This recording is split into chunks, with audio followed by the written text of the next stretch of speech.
হয় আপনারা বিচার নিশ্চিত করুন, না হয় আপনারা যাওয়ার রাস্তা খুঁজে বের করুন।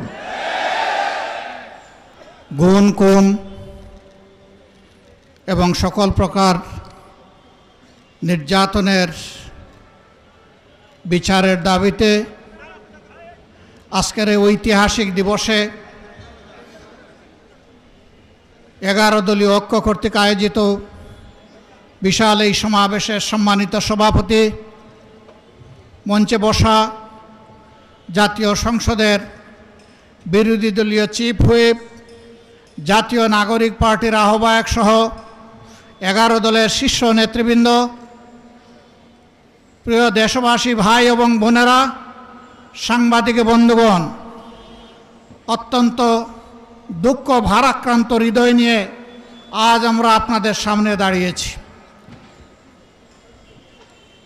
দীর্ঘ 17.5 বছরের ফ্যাসিবাদী শাসনের জাতাকলে পিষ্ট এই জাতিকে আল্লাহ তাআলা আমাদের ছাত্র, শ্রমিক, যুব জনতার আন্দোলনের মধ্য দিয়ে মাত্র 2টি বছর আগে আমাদেরকে মুক্তি দিয়েছিলেন। সেই সময়ে যে দলটি আমাদের মতোই মজলুম ছিল, নির্যাতিত ছিল, আজকে তারা ক্ষমতায় আছে।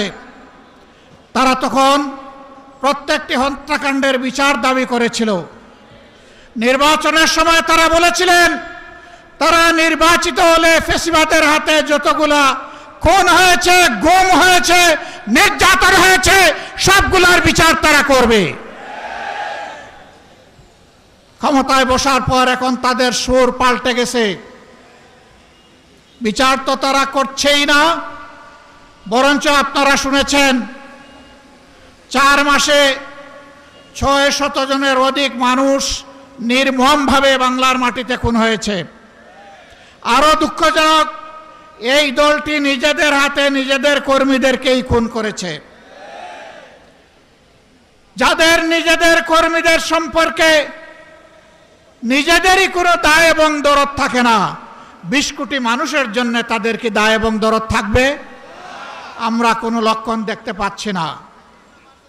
লজ্জার বিষয়, ফ্যাসিবাদ থেকে মুক্ত হওয়ার কথা বলে ঠিক ফ্যাসিবাদের রাজপথ ধরেই তারা এখন হাঁটা শুরু করেছেন। বাংলাদেশ ব্যাংকের গভর্নর, বিভিন্ন ব্যাংকে অযাচিত হস্তক্ষেপ, বিশ্ববিদ্যালয় কলেজগুলা দলীয় অনুগত লোকদেরকে দিয়ে দখল করা, জেলায় জেলায় প্রশাসক বসিয়ে দেওয়া, এমনকি খেলার মাঠটা পর্যন্ত তারা দলমুক্ত রাখতে পারলেন না।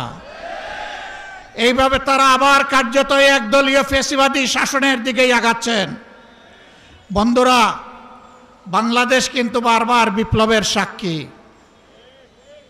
আমরা পরিষ্কার বলে দিচ্ছি, হয় আপনারা বিচার নিশ্চিত করুন, না হয় আপনারা যাওয়ার রাস্তা খুঁজে বের করুন।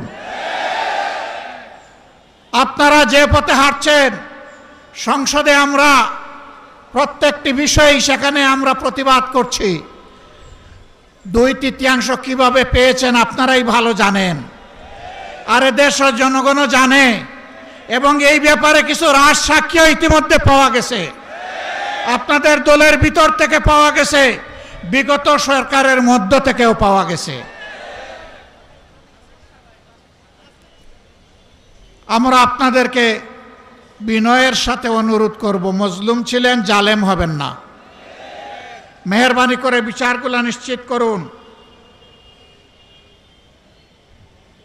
শুধু ফ্যাসিবাদের হাতে কেন, এই রাস্তায় আমাদের কলিজার টুকরা বিপ্লবের প্রতীক শরীফ ওসমান হাদিকে হত্যা করা হয়েছে।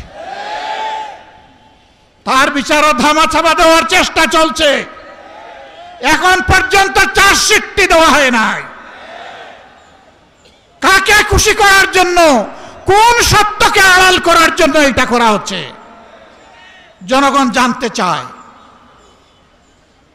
এই 21 তারিখ, মাত্র 2 দিন আগে গাইবান্ধা ইতিমধ্যেই বলা হয়েছে ছাত্র শিবিরের একজন তরুণ নেতাকে গলাকটে স্পষ্ট দিবালোকে সেই ফেসিবাদী কায়দায় হত্যা করা হয়েছে।